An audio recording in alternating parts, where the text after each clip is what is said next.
Right then YouTube, you're in for an absolute treat this morning. Because yesterday I went in the loft and I found my old, original Mega-CD instruction book. Instruction guide, manual, instruction, manual, tells you there. So I thought we'd have a quick look through. Because I imagine these are quite rare now. If you've not got a box Mega-CD, you've probably not got one of these. So I thought, you know, I'm going to have a look through it. I'm going to have a look through all these pages in glorious 4K. I've reduced it to 30 frames per second because when it was at 60 we're interfering with lights above me. So we're going to have a quick gander, shall we? So let's have a read. Introduction. The Mega-CD is a complete system that lets you enjoy outstanding audio, video and games on compact disc. It connects to your Sega Mega Drive to play sharp, clean sound and brilliant graphics with up to 64 colours from a palette of 512 on your TV. You can even enjoy rich stereo sound by adding headphones, a portable cassette player or stereo speakers. Take advantage of the Mega-CD's wide range of features. For example, you can choose which tracks you play, set repeat marks to replay favourite sections again and again, shuffle the tracks, program the order and set pauses so you can get exactly what you want. Mega-CD lets you save CD games from any software with a save feature. Later you can pick up your current games right where you left off. Can you? The best part of your Mega-CD is that you can still play all your Sega Mega Drive cartridges while building an exciting library of all new multimedia CD games. Hooking up your Mega-CD takes only a few minutes, then use your Mega Drive control pad to operate the system and get ready for hours and hours of fantastic compact disc entertainment. So there we go. It plays audio CD, audio and graphics, CD plus G, and games, CD-ROM. There we go, that's your TV, and that's your portable cassette player. I did remember having some of these CDGs. Unpacking your Mega-CD. So this is obviously a Mega-CD 1. Now when I bought this, well I say when I bought this, I've probably told you a story before, but me and my mum went down to a local shopping centre and I had some, I think it was some birthday money, and I went down to buy Turtles, the Hyperstone Heist for the Mega Drive. And we went into, I don't think it was Dixon's, I think it was like House of Fraser or something like that, but I remember seeing the Mega-CD on display in the window and we went in and I basically convinced my mum to buy me a Mega-CD. So we came away with a Mega-CD, and to this day I have never owned Hyperstone Heist for the Mega Drive, but I did come away with this. So I had to keep, that were it must have been August, time, must have been my birthday. And then I had to basically keep it quiet from my dad because my mum said, I'll just say that I bought it you for Christmas. But I remember pestering her if I could set it up. She said yeah. So in the end I set it up. So I would have been about 10 at the time. And I believe, yeah, there's a little screw there. I remember looking for a screwdriver. I didn't want to go out into the garage. It looked a bit obvious, so I think I sent my mum into the garage to get me a screwdriver so I could put this little screw into this plate. But yeah, I did it, I managed it, followed the instructions. These very instructions are followed. So let's have a look then. Connecting your system. So you've probably all seen the panel on the Mega Drive with a little red protector. That's for the expansion slot. Tells you there, look, store the black panel and red cover in your Mega Drive packaging box for safekeeping. Attach the small connector plate to the bottom of the Mega Drive. The plate hooks into position over the vents. Just showing you how to set it up. Still using a bit of RF there, aren't they? So yeah, that plate, you had to drop it on, you slide it across. Position the steel joining plate on the bottom of the Mega Drive and over the small connector plate. Use a medium-sized Phillips head screwdriver to attach it in place with the screw. The joining plate anchors Mega Drive neatly to the Mega CD and assists the connectors to fit properly into the connector terminal. It is vital to install the steel joining plate, which provides an RF shield between the Mega Drive and Mega CD. Yeah. Very good, very good. Mega CD stereo sound connection. So we all probably know that the Mega Drive outputs stereo through the headphone jack, and most of the RGB SCART cables you get now have a separate stereo jack to plug in to get the benefits of stereo sound. I'm sure they did some official Sega mini speakers as well you could connect up. I'm sure they did. Yeah. And then this, it always amazed me, this little clip on the side.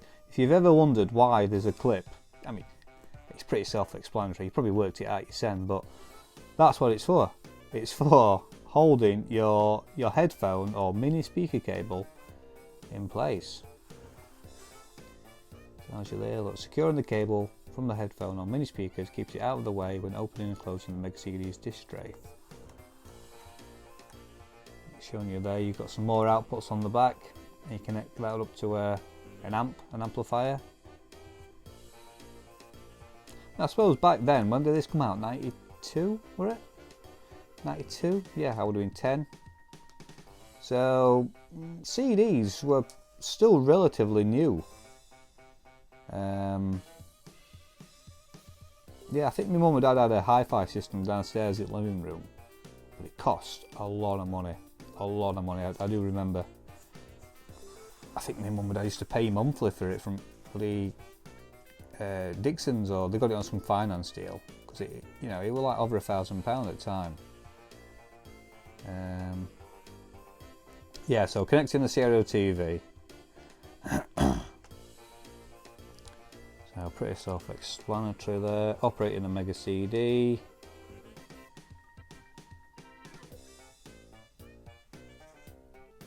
So what's it saying there? Is the Mega Drive cartridge slot empty? If the cartridge is inserted in the slot at startup, the Mega Drive will default to cartridge play. Yeah, we all know that. Sometimes though, when you used to fire Mega CD up, you used to have a blank screen, so if you press and held the reset button, it used to boot it onto the Mega CD. I don't know if it tells you that. I must have read it somewhere. I wonder if it tells you. So this is what the buttons do. Here we go, what's this here? Reset button on Mega Drive console. Opens the disc tray and returns the screen to the Mega CD logo. The message "put a disc on the CD tray and press the start button" appears on the screen. Yeah, it did do that, but maybe it was just mine. I don't know. Now these buttons here, whenever I saw these buttons in the various magazine photos, I always thought they were touchscreen. I don't know why, because was touchscreen even a thing back then? I don't know, but because they're lit up, it just looked like you could press them.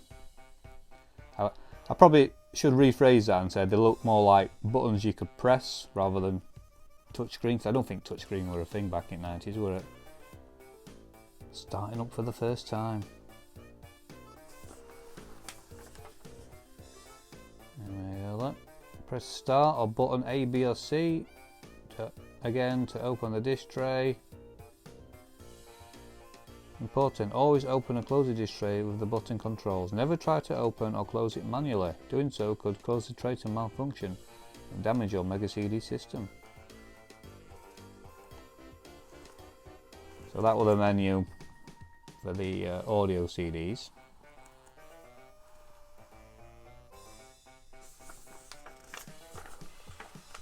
I did remember using it as a CD player in my bedroom. And I'm sure, I think I wrote it down somewhere, so I didn't even need to turn the TV on. I'm sure I did. I think I did actually, yeah. I actually wrote down what buttons you had to press. I mean, I don't know why, because it's probably just easier to turn TV on.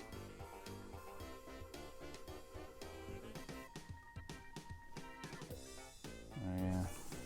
We want pictures really, don't we? You don't want to read any boring writing. Program menu. Program calendar. I mean, not that kids really used any of that, did they? Really? Some games, what's this in here? Some games, such as RPGs, role-playing games, let you save your current game so you can continue it later. On CD software, your data cannot be saved on the compact disc, so the Mega-CD has internal backup memory for this purpose. The option button is always displayed on the lower right-hand side of the control panel. Use this feature to format the Mega-CD's internal memory to copy and erase games. Yeah, I can't say that I ever used it. I think, did Sonic CD? I think Sonic CD used it, I think. Note the RAM cartridge memory shown on screen refers to an additional memory saving device. Yeah, I remember the additional RAM cartridge. 64 kilobits of memory.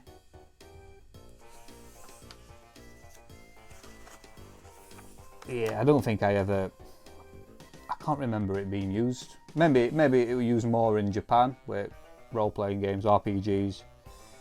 I don't think it were used to its full advantage over here with the save states. Unless anyone can tell me if you've got any experience. So 18 watt max electrical consumption. Jesus. Now the big thing with the Mega CD and the Mega Drive and then the 32X is they all had the separate power supplies. And I'm sure you've all seen Sega original power supplies, the little bricks, the brick plugs. But I remember having a free gang plug in my bedroom. No, tell a lie, I had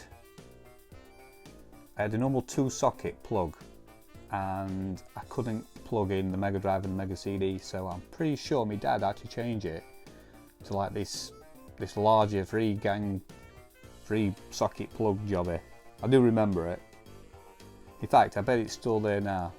If I went round to my mum and dad's house and went into my old bedroom, I bet it's still there. And if I do manage to go round, I'll I'm sure, not that you're interested, but I'll take a picture of it, shall I? Yeah, I'm sure you'll love to see that, won't you? So yeah, so that is it. The very quick look, well, not a quick look, 13 minutes worth of me rambling on about the Mega CD and a few memories. But yeah, £240 I think my mum paid for this. And you know what, I felt guilty for many years after, because as you know, it didn't last long. And I do remember the 32X coming out. My mum asked me if I wanted that. I said no. And then obviously the Saturn came out. Would you like the Saturn? No. I eventually bought a PlayStation, second-hand PlayStation, probably when I was 15 in 1998.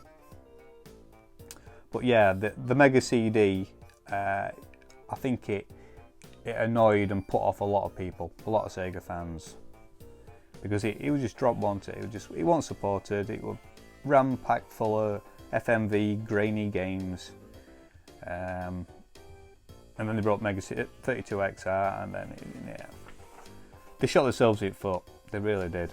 But I don't want to end on a negative note.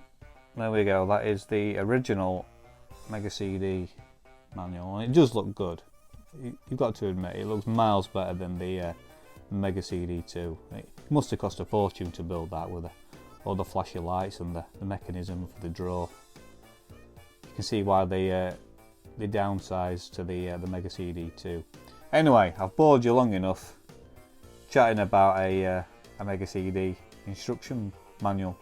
So hope you enjoyed that, and I'll see you later on. Cheers.